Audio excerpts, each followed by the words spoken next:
Quiet future, modern Grail. Back to the town. Aware of the impending doom, the remaining priests helped prepare a shelter by making some room in the library. Inside there they would be safe, for it was built with the knowledge that the Corsair once burned itself to the hilt in the great Alexandrian library, washed away with silt to the Mediterranean, dumped there by the great river Nile and lost beneath blue Aegean waves, knowledge lost like an X-file. But the knowledge here would remain.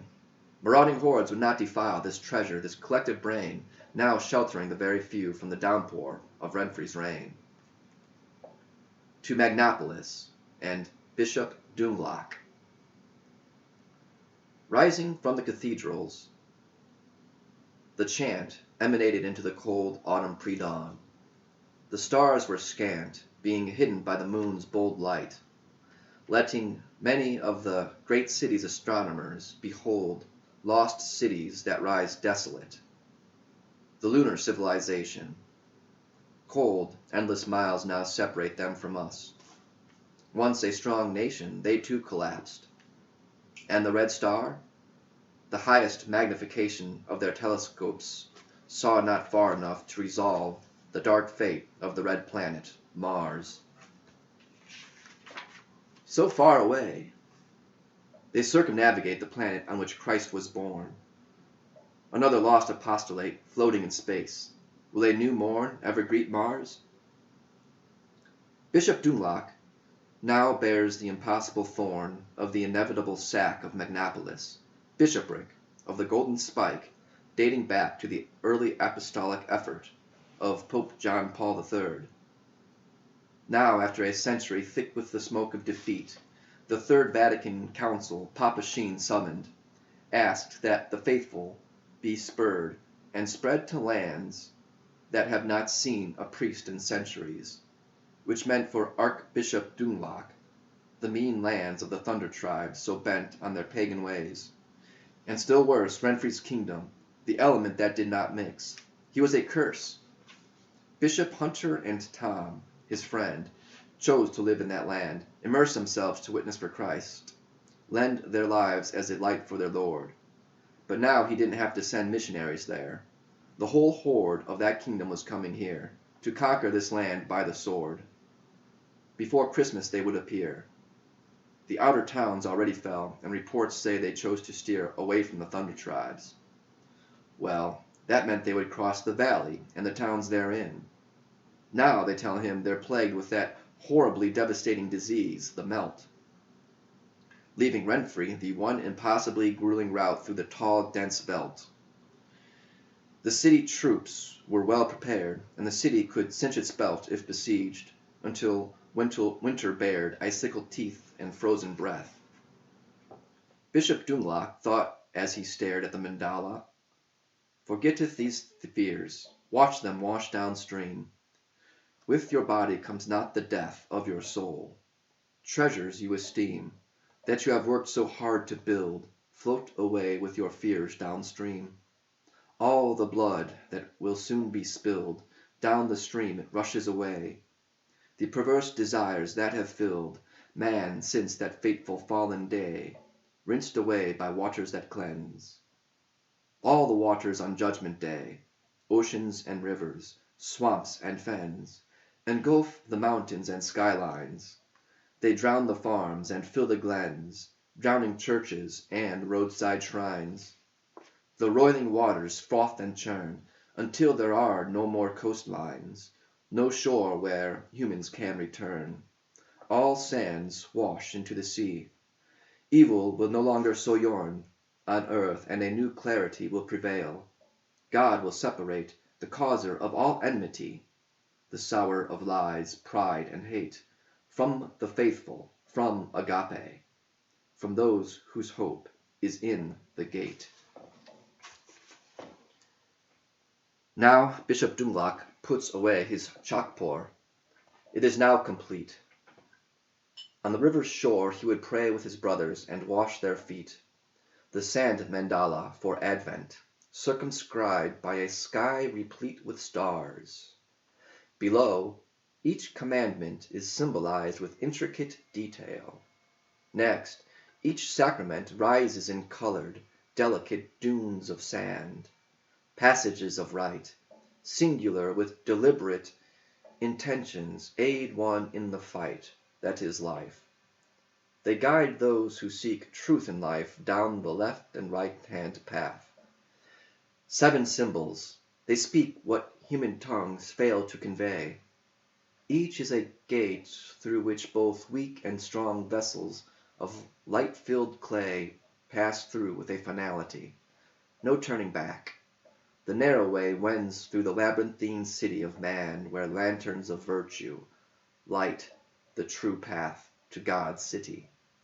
Each shining lantern is a clue that long ago heaven was spread across earth.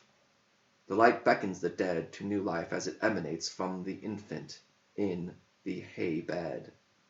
He is the source that permeates every sacrament and command. His own being initiates souls wandering lost in the land of man to pass through the first gate of water to wash off the sand and dirt travelers accumulate, or from the fruit Adam ate. Each of the other gates helps clean all that one will accumulate through the dim, foggy, labyrinthine streets of man's city. God's commands allow the lanterns to be seen among mankind's daily demands, and lead one to the stars above. Now it seemed that all of these lands surrounding the great city of the West would soon be washed away by those entities lacking love. Everything washed swiftly away, like this sand into a river, where in time's flow it's ground to clay. The thoughts make the bishop shiver in the cold light of the full moon, as he gazes at the quiver of arrows that may take flight soon. Back to the man. The great King Renfrey's anger grew. Cromfell was gone, nowhere in sight. Where was Voltric? Maybe he flew as well.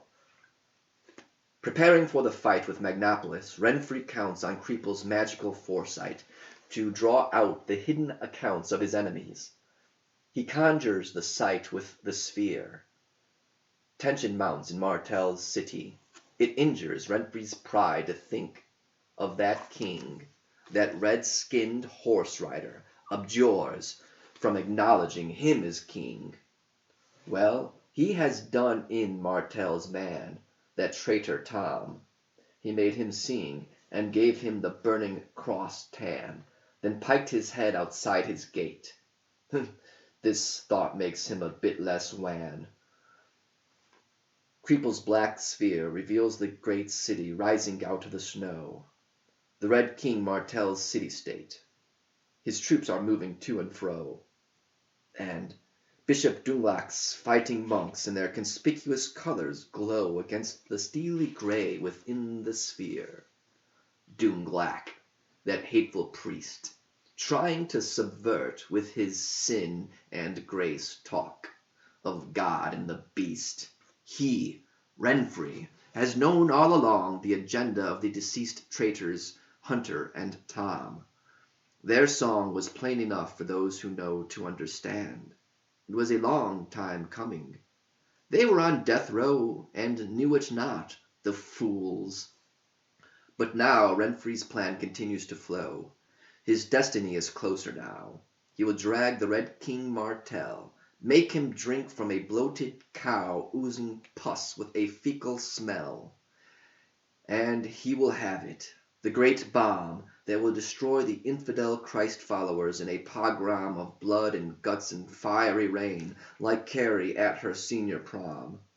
Still, Renfrey knows he cannot feign. It is not enough.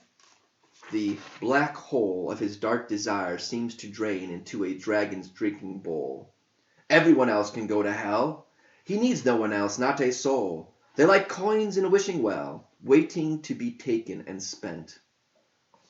The sphere loses focus. Creeple's spell must have waned. His magic is spent for now. The snow returns.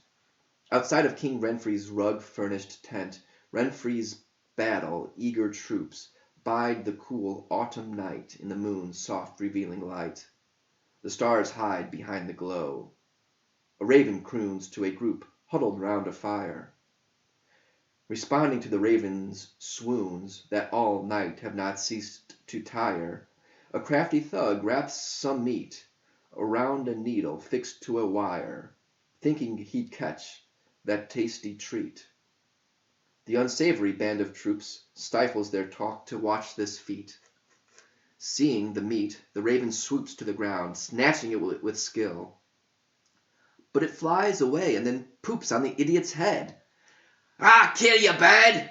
the man blathers and spits in the air, to the thrill of the others. But his spit hits one of the others on the lips. The laughing and guffawing quit. The fast anger surges and grips the victim of the snotty spit. Intense silence. Then laughter rips through the group as the thug is hit with the knife that goes through his throat. "Season 'em now! Throw 'em on the spit! Tonight we ain't gonna eat goat!" All round the fire the men cheer as their midnight snack gets a coat of oil and salt, and his eyes tear up as his life slowly drains out. Some captive townies shackled near this group are left with little doubt of their fate and that of those who were hung on crosses round about, those trapped within the mire. They knew these invaders were a sick bunch, but watching them eagerly chew and listening to the sharp crunch of breaking bones, these were their friends, and now they are a midnight lunch. It makes them dizzy and it rends the life they led just that morning, as with finality it ends. On the Tall Tree Trail. Tall Tree Trail came with a warning. John read it the day he had seen that strange man. Now he was mourning M's loss. He felt stuck in between multiple worlds. Was he alive? Today they would cover 19 miles of endless trees to arrive at the halfway. So many trees. All conversation took a dive, and only the whispering breeze howled lonely thoughts in their ears. Rising from their dirt-covered knees, the traveling townies wiped their tears. The morning mass scripture reading, Luke 19, spoke to both their fears and hope in the dark receding night. Gear trundled back from his walk as mass ended. He was needing thought time and was glad that the talk of invading Rat-Fink kings stopped. Gear had a mad craving to stalk the brain waves that late at night popped into his drowsy mind. Without M, though, it seemed all his thoughts stopped at the trailhead in confused doubt, down which trail his thoughts should follow. The not-so-good ones take the route to a river where it will flow over a cliff. Those thoughts worth book take rugged scenic routes with slow, careful steps. A sharp trident hook seized Gear at the trailhead of thought, and he felt his own mind forsook him, and all that Margreta taught him was... Oh, hell, he didn't know. The sun arrived, yawning, and brought little flecks of flittering snow, dancing with the falling leaves. Cast overhead, clouds with a gray glow were seen by those who looked out past those towering trees of such girth that none of them could be harassed by a man's sturdy axe. Their birth came through the pangs of fire.